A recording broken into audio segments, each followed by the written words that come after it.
Hello everyone, this is Eyad from Zero to Hero Photography, and in today's video I'm going to explain to you what I have learned about the camera metering modes and how you can use them in your benefit and take amazing shots regardless of the lighting scene around your subject, whether it's too bright or too dark. I'll be demonstrating these shots outside, taking you to the Falcon Annual Festival in Qatar. But before that, please hit the like button, subscribe and activate the notification bell to get the next of my videos. Stay tuned!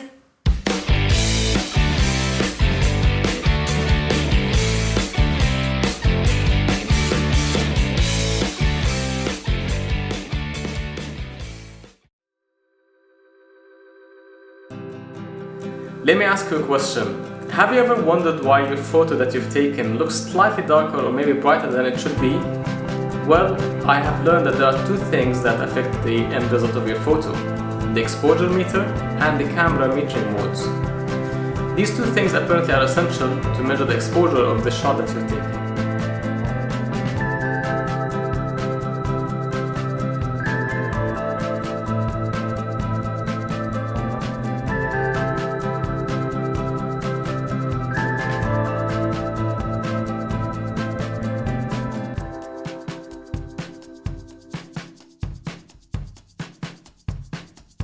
The camera metering modes are programs into your camera that indicates how the camera should evaluate the entire scene of your shot and based on it produce the wanted exposure.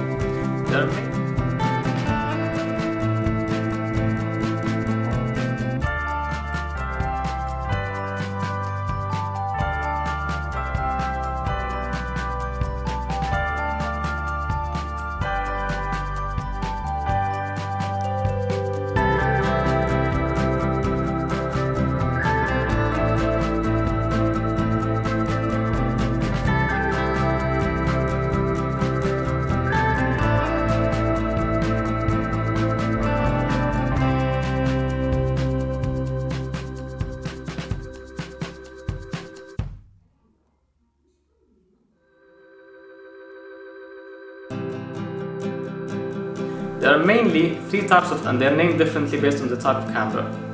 But the three common names are evaluative or matrix metering mode, center weighted or center weighted averaging metering mode, and spot metering mode. Let's dig into each one of them.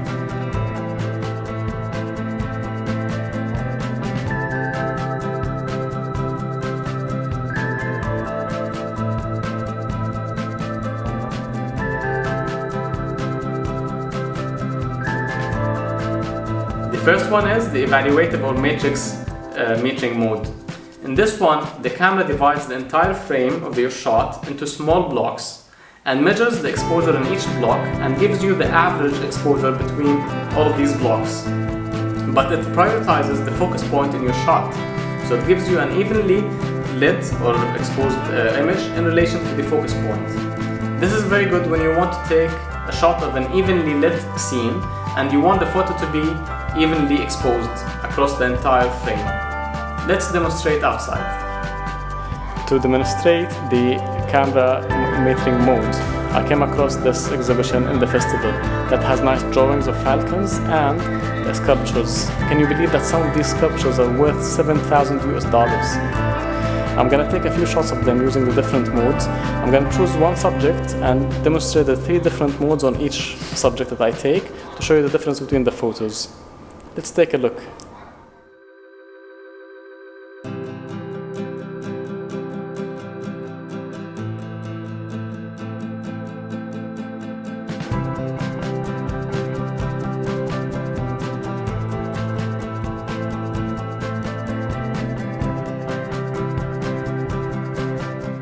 As you see here in the evaluative metering mode, the camera tries to calculate the exposure between the subject and the background and give us a balanced shot across the entire frame. However, when we have great difference between the subject's exposure and the background, the camera finds hard time to give us a balanced photo. That's why it looks sometimes darker or even brighter than what it should be. When we have a portrait shot and an open scene, this is the best mode to use because it gives us a balanced shot across the entire frame.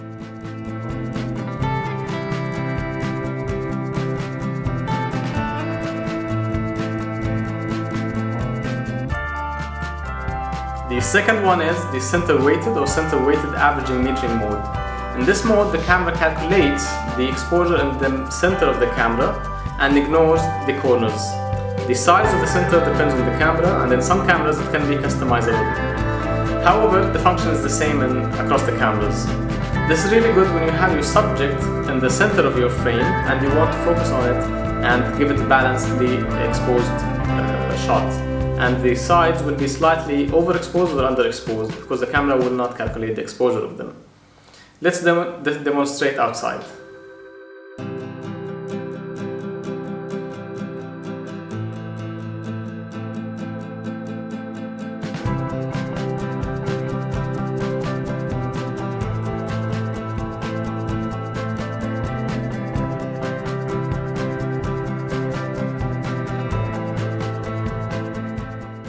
In my second round of the same shots, I use the center-weighted averaging mode, where the camera focuses on the center of the frame and gives us well-balanced center, but ignores the background. That's why it looks slightly overexposed or underexposed.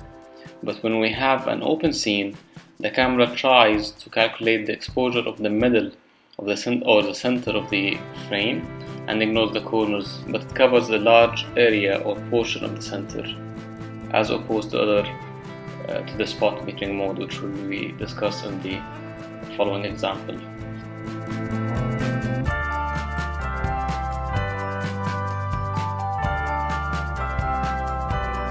The third camera metering mode is the spot metering mode. In this one, the camera calculates the exposure of a tiny spot in your frame and ignores the remaining of it. This is good when your subject is very small and you want it to be slightly separated from the background, but the background can be overexposed or underexposed. Let's get outside and demonstrate by taking some shots.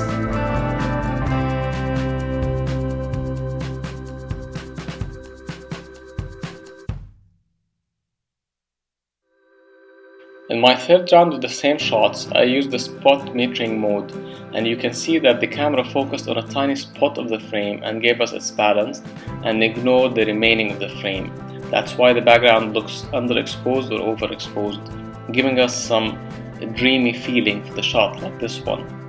But when we have an open scene like this one, the camera couldn't find the tiny spot, so gave us an average balance. And we see here as well, the camera couldn't find a spot to focus on, so it gave us an average balance, so we don't have to use this mode on such shots. But in this one, it found the leaves of the tree and gave us the good exposure for them and ignored the rest.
الميدان عندهم ما شاء الله لا اله الا الله يا الله.